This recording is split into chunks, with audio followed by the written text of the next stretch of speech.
छत्तीसगडच्या इंद्रावती नॅशनल पार्कमध्ये झालेल्या चकमकीत 2 माओवादी ठार झालेत। गेल्या 3 दिवसांपासून या ठिकाणी विशेष अभियान सुरू होतं। 24 तासात 3 माओवाद्यांना ठार मारण्यात यश आलंय।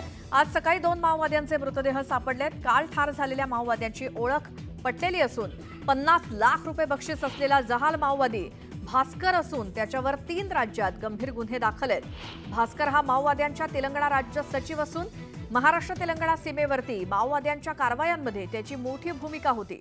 त्याच्या मृतदेहासह AK-47 ही अत्याधुनिक बंदूक तिथे सापडली। रात्री उशिरा त्याची ओळख पटली असून इंद्रावती नॅशनल पार्क हा परिसर गडचिरोली जिल्ह्याला लागून आहे। अजूनही त्या भागात चकमक सुरू आहे। चे प्रतिनिधी आपल्या सोबत जोडले गेलेत, त्यांच्याकडून माहिती घेऊयात। या चकमकी संदर्भात महेश, काय आत्ताची माहिती?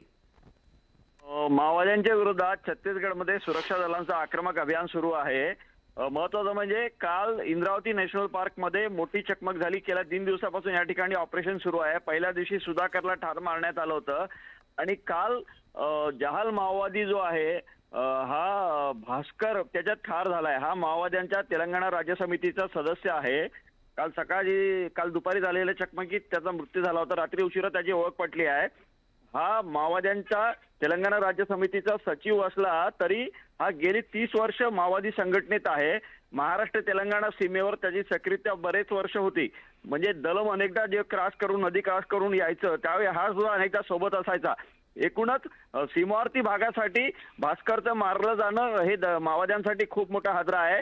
उल्लेखनीय म्हणजे याच्या आत्मसमर्पणासाठी आपले महाराष्ट्रीयन मराठी अधिकारी असलेले जे आता तेलंगणाचे ॲडिशनल DG आहेत महेश भागवत यांनी त्याच्या घरी जाऊन त्याच्या वडिलांना आत्मसमर्पणासाठी महेश भागवत यांनी प्रयत्न केले होते, मात्र यांनी काही आत्मसमर्पण केले नाही।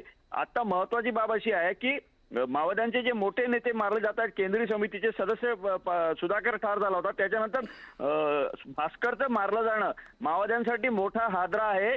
त्याच्यावर 50 लाख रुपयापेक्षा जास्तीचं बक्षीस आहे। दुसरं महत्त्वाचं, आज सकाळपासून त्या ठिकाणी परत चकमक सुरू आहे। 2 माओवादी ठार झालेले आहेत। इंद्रावती नॅशनल पार्क हा भाग गडचिरोली जिल्ह्याच्या सीमेला लागून आहे आणि काल ज्या ठिकाणी देवेंद्र फडणवीस गेले होते तिथून हे घटनास्थळ अवघ्या 20 किलोमीटर अंतरावर आहे। त्यामुळे आपण घटनास्थळ आणि त्या परिसराची भौगोलिक परिस्थिती नेमकी कशी हे समजू शकतो।